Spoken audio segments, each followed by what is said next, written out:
Hello बच्चों, कैसे हो आप लोग। आपकी पढ़ाई कैसी चल रही है। उम्मीद करती हूँ कि आप लोग अच्छे होंगे और आपकी पढ़ाई भी अच्छे से चल रही होगी। तो बच्चों, हम लोग केमिस्ट्री क्लास में आगे बढ़ते हैं। केमिस्ट्री में हम लोगों ने क्या भी स्टार्ट किया है, एटम्स एंड मॉलिक्यूल्स चैप्टर हम लोग स्टार्ट कर चुके हैं, जिसमें हम लोग एक क्लास कर लिए हैं। इसमें हम लोग ने एटम का डेफिनेशन है ना, डाल्टन की एटॉमिक थ्योरी, ये सब हम लोग देख चुके हैं। अब चलिए, अब आगे हम लोग आज क्या देखेंगे। आज हम लोग देखेंगे एटम के बारे में। आगे क्या देखेंगे, सबसे पहले बात करते हैं किसकी, एटॉमिक नंबर की। सबसे पहले एटॉमिक नंबर की बात करते हैं। तो देखिए, क्या है ना कि हमारे पास टोटल अभी तक कितने एलिमेंट्स हैं, 118। 118 एलिमेंट्स, 118 एटम्स हैं हमारे पास। इन सभी एटम्स को क्या किया गया है, एक टेबल बनाया गया है। उस टेबल में सबको अरेंज किया गया है, रखा गया है हमारे स्टडी के लिए, स्टडी के कन्वीनियंस के लिए एक टेबल बनाया गया है। और इनके कुछ प्रॉपर्टी के अकॉर्डिंग इस टेबल में सारे एलिमेंट्स को एक एक करके सजा दिया गया है, अरेंज कर दिया गया है ना। तो देखिए, एक उस जो टेबल में अरेंज किया गया है, तो उसमें एटॉमिक नंबर को भी रखा गया है। मतलब एलिमेंट्स को उनके एटॉमिक नंबर के अकॉर्डिंग इंक्रीजिंग ऑर्डर में लेफ्ट से राइट, इधर हाँ लेफ्ट से राइट आगे देखेंगे आप लोग पीरियोडिक टेबल जब मैं आगे बताऊंगी। लेफ्ट से राइट रखा गया है। मतलब एटॉमिक नंबर 1 को यहाँ रखा गया है हाइड्रोजन, एटॉमिक नंबर 2 हीलियम को आगे रखा गया है। फिर आगे आ जाते हैं इधर लिथियम, बेरिलियम। इस तरह से कहने का मतलब है कि एटॉमिक नंबर का बहुत बड़ा रोल है। एटॉमिक नंबर के अकॉर्डिंग क्या होता है, एटम्स को पीरियोडिक टेबल में अरेंज किया गया है। ठीक है, तो देखिए हम कैसे डिसाइड करते हैं कि कौन सा एटम किस नंबर पे आएगा, किसका एटॉमिक नंबर 1 है, किसका एटॉमिक नंबर 2 है, किसका 10 है। तो ये एटॉमिक नंबर डिसाइड कैसे होता है, तो देखिए एटॉमिक नंबर कैसे डिसाइड होता है। तो देखिए, आप लोग जानते हैं कि एक एटम में क्या क्या होता है। एटम जो है ना हमारा, एटम में क्या क्या होता है, इस एटम में एक 3 चीजें होती है, इलेक्ट्रॉन, प्रोटॉन और न्यूट्रॉन। ये 3 चीजों से मिलकर एटम बना है।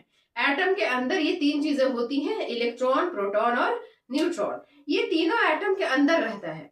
कैसे रहता है, कैसा स्ट्रक्चर है एटम का, ये हम लोग नेक्स्ट चैप्टर में देखेंगे, स्ट्रक्चर ऑफ एटम में, है ना। यहाँ हम लोग ये जानते हैं कि एटम में ये 3 चीजें रहती है, इलेक्ट्रॉन, प्रोटॉन और न्यूट्रॉन।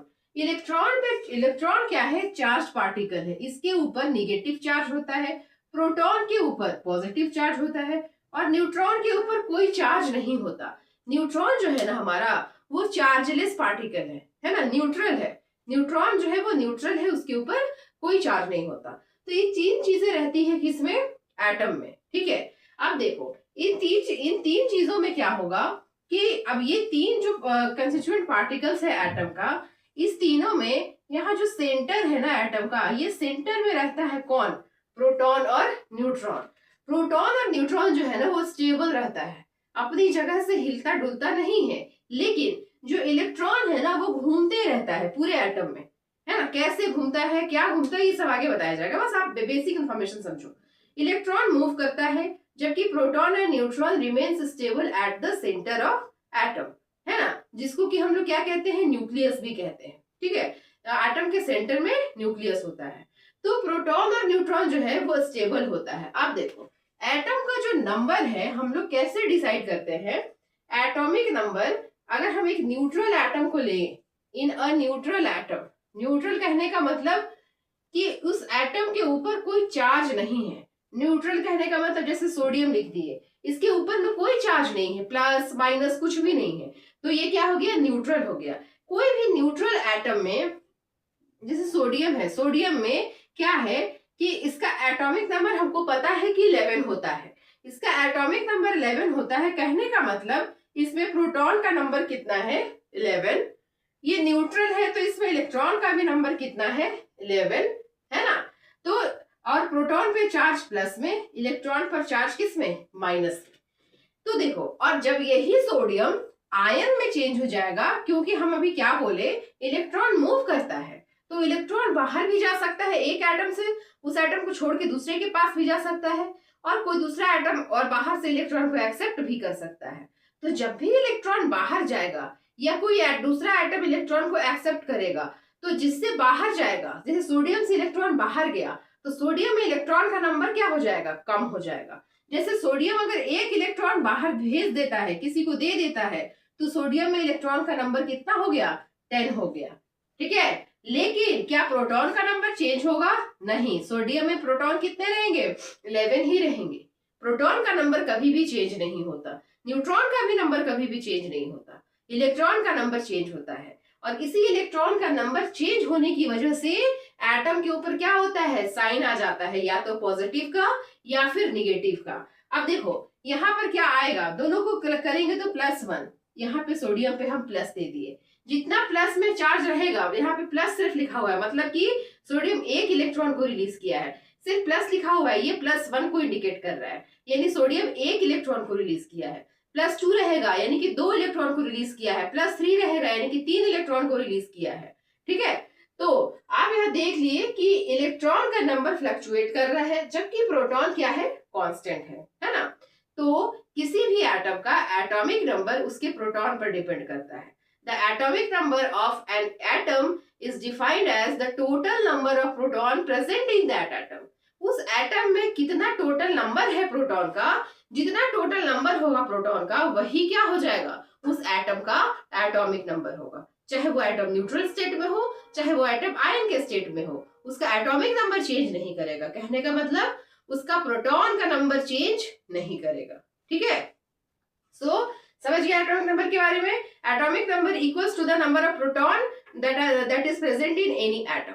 किसी भी एटम में कितना प्रोटॉन प्रेजेंट है, उसी के अकॉर्डिंग हम क्या करते हैं, उसका एटॉमिक नंबर फाइंड करते हैं। ठीक है, अब देखो प्रोटॉन पर चार्ज क्या होता है, +1.6 इंटू 10⁻⁻19 कूलम, और एक इलेक्ट्रॉन का चार्ज क्या होता है, -1.6 इंटू 10⁻⁻19 कूलम। दोनों का चार्ज का जो वैल्यू है, न्यूमेरिकल वैल्यू, वो सेम रहेगा, सिर्फ साइन क्या होगा, चेंज होगा, प्लस माइनस। इसीलिए यहाँ पर हम +11 और -11, +11 -11 मैं लिखी हूँ, क्यों, क्योंकि इंटू ये करेंगे और इसमें भी इंटू ये करेंगे, दोनों तो सेम ही आएगा, है ना। दोनों जैसे यहाँ पर 1 इलेक्ट्रॉन का ये वैल्यू है, इतना चार्ज है, तो 11 इलेक्ट्रॉन पे कितना होगा, इंटू 1 इलेक्ट्रॉन का चार्ज, और प्रोटॉन में भी इंटू 1 प्रोटॉन का चार्ज, फिर दोनों को आप ओवरऑल माइनस करोगे तो 0 ही आएगा, यहाँ पर ओवरऑल करोगे तो +1 ही आएगा। दोनों का चार्ज का न्यूमेरिकल वैल्यू सेम रहता है, इसलिए हम लोग डायरेक्ट यहीं से देख लेते हैं कि कितना उसके ऊपर चार्ज आएगा इलेक्ट्रॉन रिलीज करने के बाद या फिर इलेक्ट्रॉन एक्सेप्ट करने के बाद। जैसे मान लो ऑक्सीजन है, ऑक्सीजन के पास टोटल होता है कितना इलेक्ट्रॉन, 8 इलेक्ट्रॉन होता है ऑक्सीजन के पास। ऑक्सीजन का एटॉमिक नंबर कितना है, 8 है, मतलब ऑक्सीजन में प्रोटॉन का नंबर कितना है, 8, और इलेक्ट्रॉन का भी नंबर कितना है, 8। लेकिन ऑक्सीजन जो है ना, वो क्या करता है, 2 इलेक्ट्रॉन को एक्सेप्ट करेगा, तो प्रोटॉन का नंबर तो 8 रहेगा, लेकिन इलेक्ट्रॉन का नंबर क्या हो जाएगा, 10 हो जाएगा, है ना। तो यहाँ से चार्ज क्या निकल के आता है, -2, इसलिए ऑक्सीजन पे ऊपर क्या लगता है, 2- का चार्ज लगता है। ऑक्साइड आयन पे चार्ज कितना होता है, 2- का होता है। ये कैसे लगा, क्या लगा, आप भी समझ जाओगे, क्यों ये 2 ही लिया, 3 क्यों नहीं लिया, ये जब आगे आगे जैसे जैसे चैप्टर्स आएगा ना, वहां पे मैं आपको क्लियर करते जाऊंगी। ठीक है, तो इस तरह से किसी भी एटम का एटॉमिक नंबर को हम लोग डिसाइड करते हैं, किससे, उसके नंबर ऑफ किसके, प्रोटॉन से। जितना उसमें नंबर ऑफ प्रोटॉन्स होगा, वही क्या होगा, उसका एटॉमिक नंबर होगा। ओके,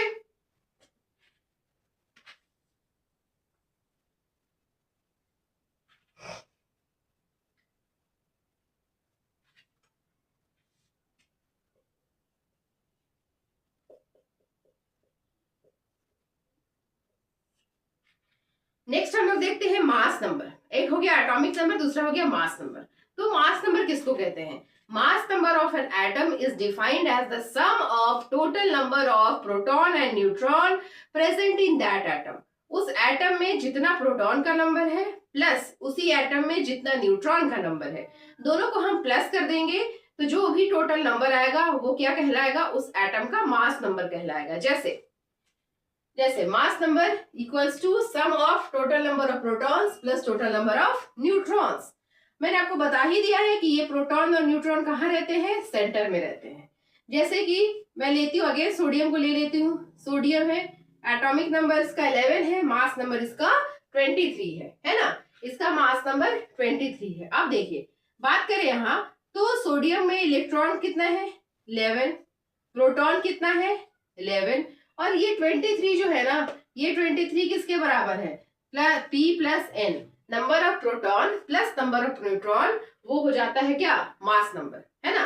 तो यहां से अगर हम इसमें नंबर ऑफ न्यूट्रॉन्स निकालें तो कितना हो जाएगा 23 माइनस 11, क्योंकि ये क्या है, नंबर ऑफ प्रोटॉन्स है ना, तो ये आ जाएगा 12।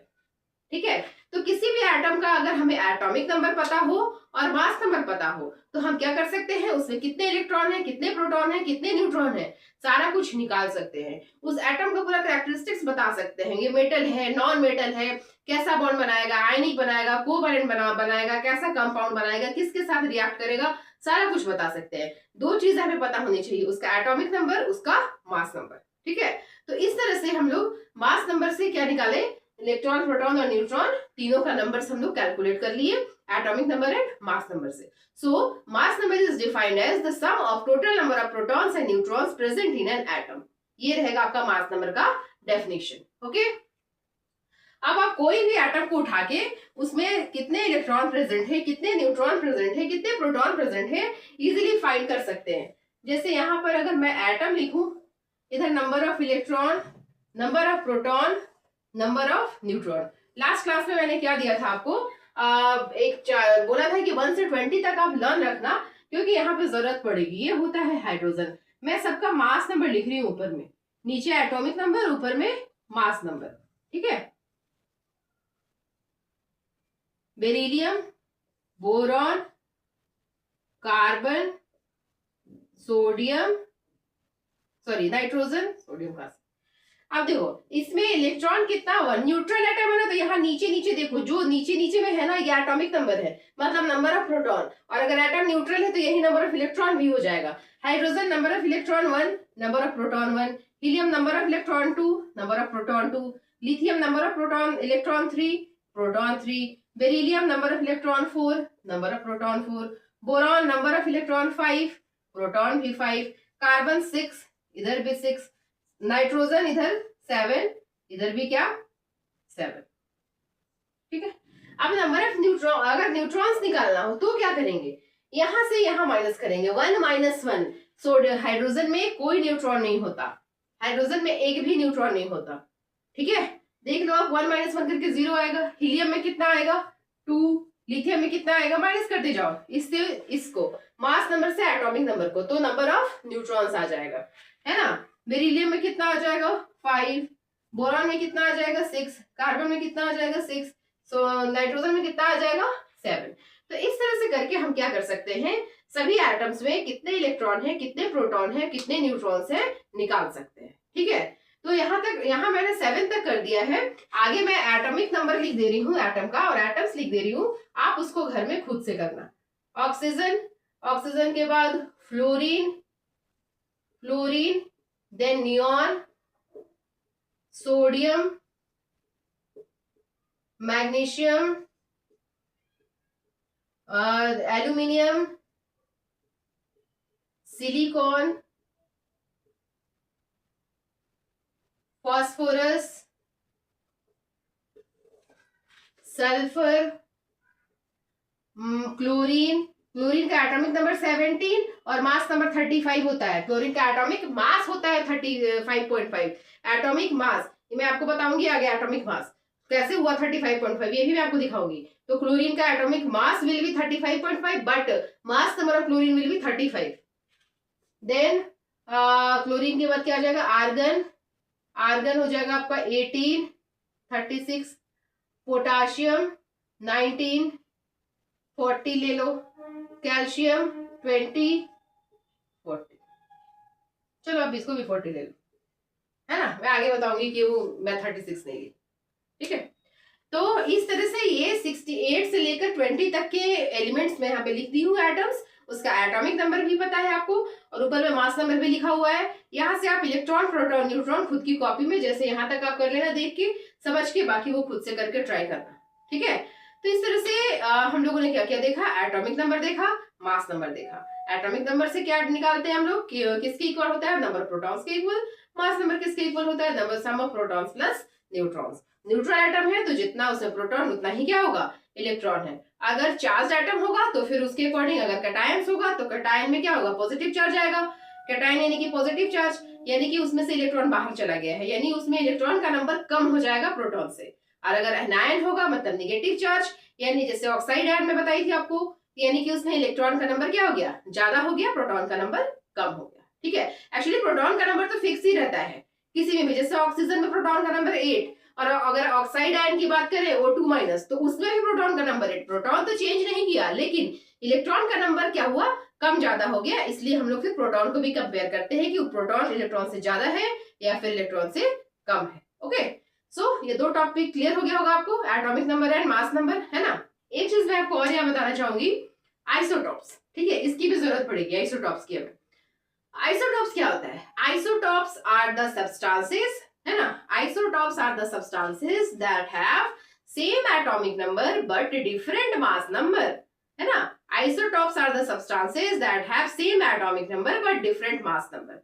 तो आइसोटॉप्स वो एटम्स होते हैं, वो एलिमेंट होते हैं, वो सब्सटेंस होते हैं जिनका एटॉमिक नंबर सेम होता है और मास नंबर डिफरेंट होता है। ठीक है, तो देखो मैंने क्या बोला कि पीरियोडिक टेबल में जिसमें कि सारे एलिमेंट्स को अरेंज किया गया है, किसके अकॉर्डिंग किया गया है, उसके एटॉमिक नंबर के अकॉर्डिंग किया गया है। मतलब कि हर एक एटम को एक पर्टिकुलर प्लेस मिला है, वहीं पर उसको रहना है, कार्बन को जहां जगह मिला है वहीं रहेगा।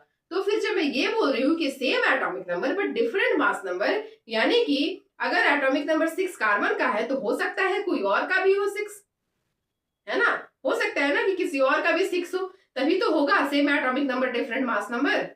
ठीक है, तो एटॉमिक नंबर सेम है, डिफरेंट और मास नंबर डिफरेंट है, लेकिन अगर किसी और का भी होगा सेम एटॉमिक नंबर 6 कार्बन के अलावा, तो फिर वो कहा जाएगा, क्योंकि एक जगह पे तो एक ही एलिमेंट को रखा गया है।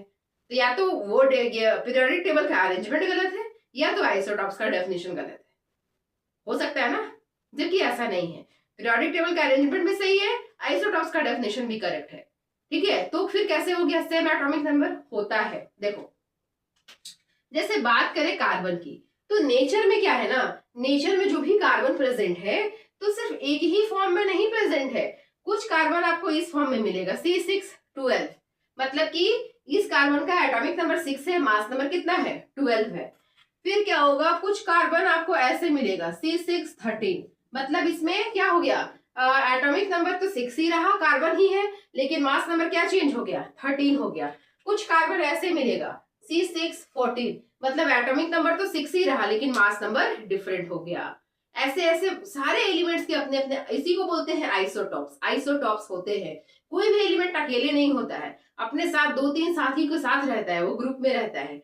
कुछ कार्बन इस फॉर्म में मिलेगा, कुछ कार्बन इस फॉर्म में मिलेगा, कुछ कार्बन इस फॉर्म में मिलेगा, परसेंटेज वाइज उनका प्रेजेंस रहता है। यहाँ पर आपको हम लिख देते हैं 91%, 1%, 1% में रहता है ये कार्बन। ठीक है, 98% जो कार्बन है हमारा C12 है, 1% C13 है और 1% C14 है। ठीक है, अब देखो यहाँ पर अगर हम बात करें इलेक्ट्रॉन का नंबर 6, प्रोटॉन का नंबर भी 6, यहाँ पर बात करें इलेक्ट्रॉन का नंबर 6, प्रोटॉन का नंबर 6, यहाँ पर भी बात करें तो इलेक्ट्रॉन का नंबर 6, प्रोटॉन का नंबर 6।